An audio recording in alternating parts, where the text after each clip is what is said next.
Okay, we tried out this, we had some of this Minwax, the English chestnut color. It's pretty, looks pretty dark on the can.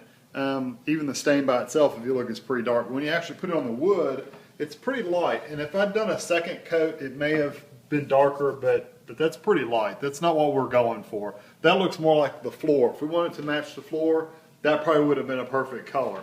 So what I'm going to have to do is, it's not dark enough, so what I want to do is sand that off. I think I'm going to have to sand it, but I want to get it off, that color off. And then I bought a new color by Rust-Oleum. It's called Kona, K-O-N-A, Kona. It looks like a really dark, almost like this was originally. So we're going to try it out, and then I'll let you see what it looks like. And what's interesting, this one you're supposed to leave on for 5 to 15 minutes and let it soak in. This Rust-Oleum, you only put it on for a minute or two and then wipe it off. So, and it dries faster. This is 8 hours before you can polyurethane it. The Rust-Oleum is only an hour, and then you can polyurethane the whole thing. So it dries faster and everything. So I'm going to give it a shot. We'll see what it looks like, and I'll let you know. This is the color I was talking about earlier. It's the Rust-Oleum Kona color, and it's a really dark color compared to the other one. And if you look down here, I did two sections. I did a panel of the door, and then I did over there.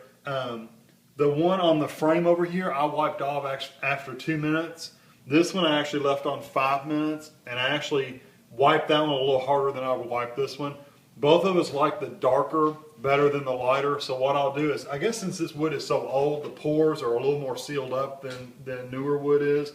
So it's going to take a little longer for it to seal in, to soak into the wood.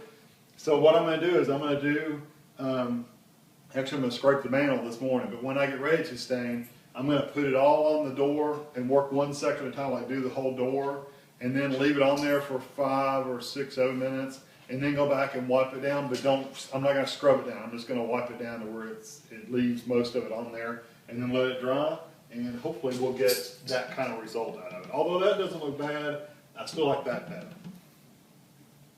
Okay, we have this brown paint that we've had forever. It's just regular like craft paint, and we bought some cheap paint brushes, and I've used the mineral spirits on the wall.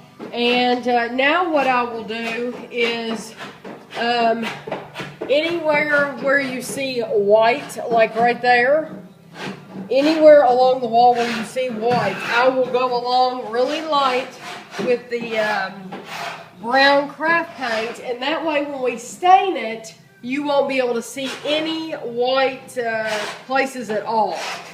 So I'm just going to go around the entire room, and even like little places like this by the window, Kevin wants all those covered so that it looks the best it can. Okay, we're checking in with Kevin, and he has exerted a lot of energy on this mantle. You can see how much effort it takes to pull that.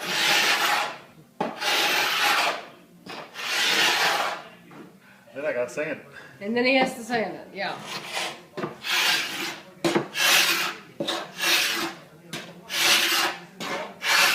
So it's not fun. And he's making a mess again. Always a mess. Kevin has finished sanding the mantle, and so next he needs to clean it with the mineral spirits. He or I, one will do that. And right now I have been going around with the craft paint I showed you earlier, and I'm just going over all the white paint spots, and there's more than you think there would be. But now all this should blend in when we stain. There are especially a lot up where window coverings have been hung over the years, curtains and things. So there was a lot of paint, residual paint up there. But now Kevin is going to go around. He has this putty. What kind of putty is it, Kevin? Minwax stainable. Where I see if it's really stainable. Stainable. So he is going to fill in holes. For example, there was a hole here. I filled it in with the brown, but it was like a cable was running through there, so he will fill that in and flush to the rest of the wall. And I think there's some around here. Where the bookshelf right here, he will work on that. Where was one, babe? In the window seal. The window sill. Oh yeah, I filled that in with brown too. Yeah, that was a big hole right there, and he will fill that in. So that's what we're doing now. Kevin has stained this door and this door, and I think it is absolutely gorgeous. And I have started using the frog tape all around the perimeter of the door and around the baseboard, because I'm afraid that it will stain the drywall and sink in, and then we won't be able to cover it with regular paint. So I'm just, I've been using the frog tape because that's my favorite tape, and it's dinner time, so I've stopped right here. And so I have this wall, and there will be a lot to cover on this wall, and then that wall. Okay, it is Sunday night, and Kevin stained this door, and all around, and this is where he ended up. And let me see if I can open this up. You can see back here. And it's just a beautiful, beautiful dark color. And then while he was doing that, I taped. Do not underestimate taping. It's very, very important. But also know that it is time consuming. You need to set aside time to tape, because while he's been staining, I've been doing this taping, and I mean, it's taken a while, a long time, and I still didn't finish, because anything that you don't want to get stain on, you have to tape around. So just keep that in mind when you're doing a project, that the taping will take time. Okay, we just got home from Walmart, and I'm trying to keep you up to date on how much money this is costing us. We just spent $20. We bought new door stops, which are dark to match the stain, and I bought 2 more rolls of frog tape. I forgot I need to go around the mirror right here so that Kevin won't hit it with stain. Also, I will have to retape this entire room the opposite of what I just did in order to paint the room. So these aren't cheap. They're about $8 a piece, but it's worth it. Like I've said time and again, this is the only brand that I will get the frog tape. Okay, I switched from I was doing it with a rag yesterday, and it's really slow doing with the rag, and you can see how much stuff you get on your glove. So I switched over. I've got these paintbrushes, and I said, I want to try it with a paintbrush. So I'm doing with this. I can actually see where I'm at, and like the rags, I can actually see where I'm going. It's going on. I think it's going on faster than the rag was. The only thing is, you got to be careful. Since it's all taped off, I'm not too worried about it. I actually like it now that it's taped off. I can just go and just do it.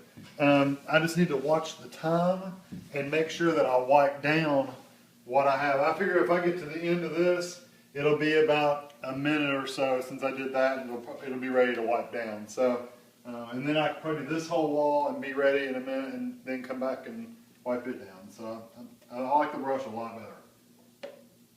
Kevin's been working for about an hour and a half, and he has both windows finished and one of the bookshelves.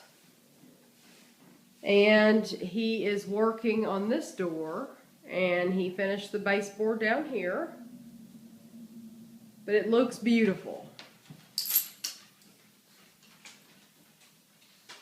It is 10 o'clock, and Kevin has not stopped working on the staining.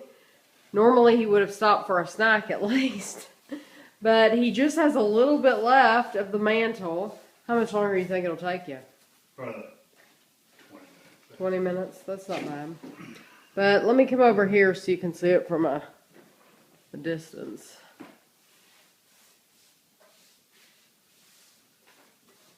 I'm ducking down so that I'm not in the mirror.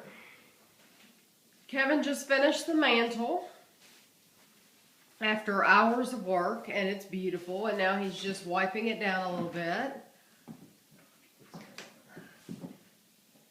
But now tomorrow you want to buy polyurethane? Yeah. And then you have to go over every bit of the stain with that? That won't take too long. Okay, this is our Lowe's haul from last night so that you will know, can keep track of how much money we're spending. We spent about $240. We bought the, I'm going to turn you around here so that you can see what we bought. 1 gallon of the Valspar Ultra Superior Quality Color, Low Odor. We bought 1 gallon of that was $30.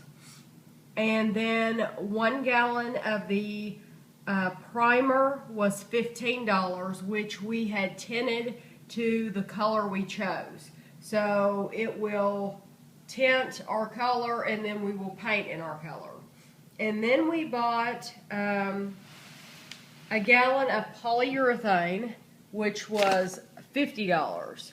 This stuff is not cheap at all, but it's well worth it. It was $50. And then, hold on and I will show you the molding. Okay, this is the molding. This molding, each piece was $19 each. This is one piece. And $19 each, that sounds like a lot, and it is a lot. However, even the plain molding was just as expensive. It is all this expensive. So that is all we bought last night. They did not have the center molding pieces that we needed, so we didn't get any corner blocks or center blocks because we want to buy them all at the same time to make sure that they're going to match. So Kevin is actually, instead of Lowe's, he's going to Home Depot today, and they are supposed to have the center blocks. So hopefully he will be able to buy all of those today, and I will be able to show you those tonight. But what I'm going to do is get started on the polyurethane. And I've never used polyurethane before. I am just going to do what Kevin told me to do. What he told me to do was to stir this slowly for about 3 minutes and make sure that I rake the bottom, but that I don't want a lot of air bubbles in it. And then I'm going, because this is heavy and I have to get up on a ladder to get over the windows and doors, I'm going to pour some of that. I have a cup here. I have a paper bag just so I don't mess. But I'm going to pour some in this cup, and I'm going to dip it down in the cup and then put it on like this. And he said, you know, some people like to dab like that, which I don't anyway, but he said make sure I scrape it off gently, so that it doesn't create air bubbles. He said that it is also really thin like water, and so I will show that to you when I open the can. Okay, I just opened the can, and it kind of looks like sweetened condensed milk right now. So Kevin said to stir it slowly for about 3 minutes and scrape along the bottom. So that's what I'm going to do. Okay, I have poured it in a cup, and you can see it's still very liquidy, and I'll probably let that settle down a little bit because it does have some bubbles where I poured it in here and Kevin said no bubbles. But it does have a kind of a strong odor, so I will be wearing my mask, and I have a rag here in case I need to wipe off in case it drips, which Kevin said it was like water, so I need to just take my time and go slow, so I'm going to start now.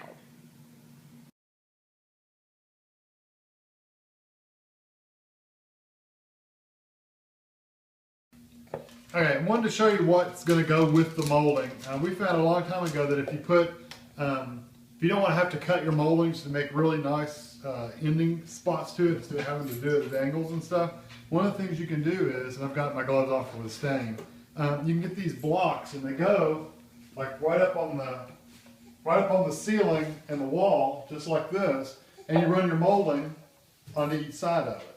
And so these go on the walls, and these were, we had to get these at Home Depot because Lowe's did not have these. They were, it doesn't say an individual price, $13.45 each. So they're not cheap. They're kind of expensive, but they look so good when you get done. Then the corner blocks, they actually didn't have these at the Home Depot, so we had to get these at Lowe's. These were $6.94 each at Lowe's. So the total for these was $57, and the 4 of these were $29.50, and these go up in the corners of the room. So I'm going to stain these. Actually, I'm going to stain those first, the crown molding. I'm going to stain those, and then I'm going to see what happens. The cat's playing with the air seeps up through the floor and makes the plastic go up in the air like a pillow. He still thinks he's a kid. He does. So you're gonna stain these right now? Yeah, I'm gonna do them one at a time. I've got my brush. I've just got an old paintbrush. I'm hoping I can rinse this out and reuse it because I don't want to throw this paintbrush away. And then we'll see what it looks like. One of the things I'm going to do to these before I stain them is I'm going to take mineral spirits and wipe them down really good, because I don't know what oils or what things the company that cut these out, I don't know what they've left on them. The cat and dog are crazy. So I'm going to scrub them down really good with mineral spirits so I'll remove any oils. That way I know my stain will take really good. So I'm going to do that first, and then I'll stain them. This is the first of the stain, and we don't know how it's going to look. So you're going to put it on and then wipe it off, right? Yeah. It looks black right now. Yeah, it does. Is that how it looked when you were doing... Yeah. Yeah, grab the cat there.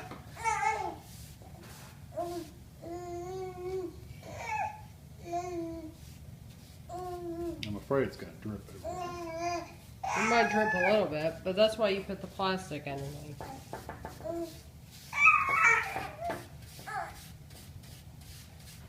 And then you'll wipe it off. Okay, Kevin is gonna wipe this off now. Well. And Gavin is talking. Making music.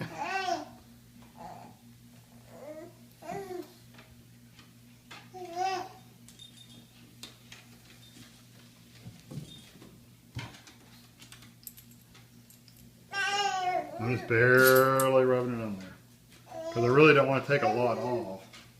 It looks pretty. Close and pick up more stain. We ran through the little can. I don't even know how many ounces it is, but it's probably that tall, probably. So we ran through that smaller can and that can, which is the same size as this one.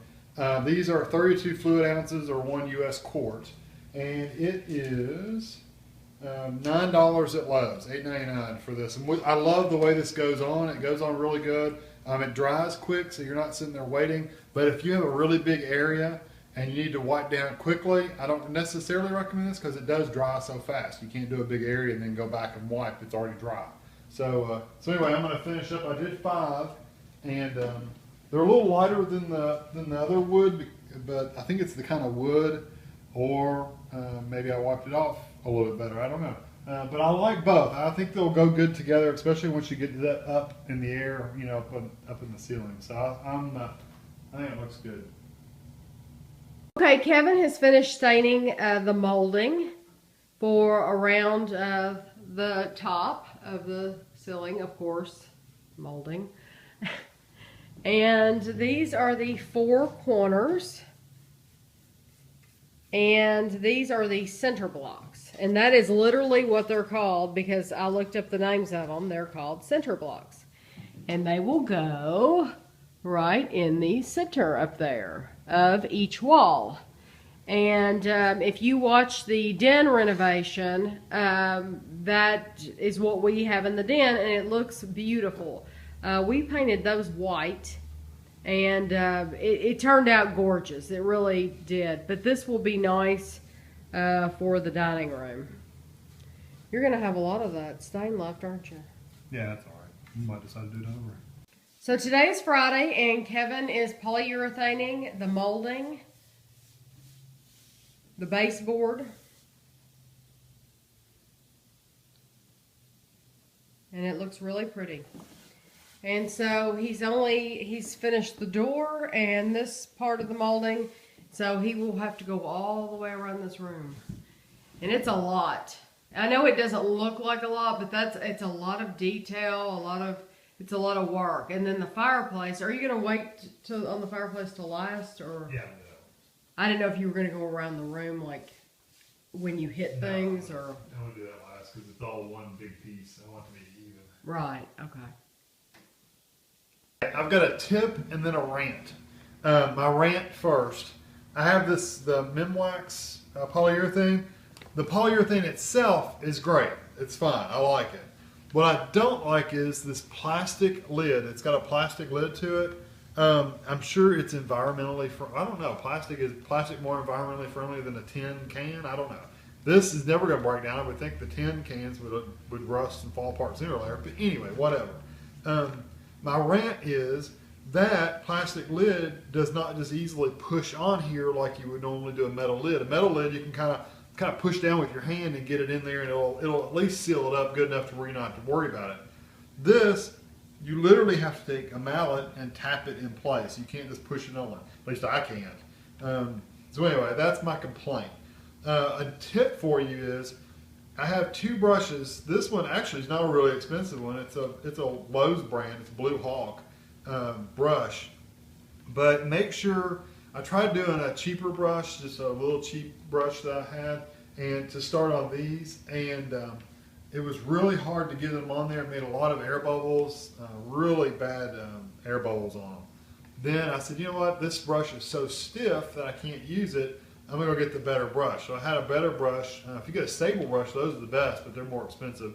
But get a good quality, flexible brush, something that's actually, where you can actually bend it around. It's pretty soft and pliable. Because if you don't, you're going to create air bubbles in your polyurethane. You don't want air bubbles all over your wood because it just doesn't look good and smooth. But anyway, that's my complaint and rant. Okay, plastic lid, not a fan. But to keep polyurethane paint, a stain or whatever, if you put a rag on top of it while you're knocking it in with a mallet, you can go around and just hit it. And that way it won't splatter all over the place and get all over your clothes and go all over your floor and stuff like that. And then you can also use the rag once you're done and just wipe around the edges really good, just in case something does come out. You can just go in there and kind of wipe it up. So works really good.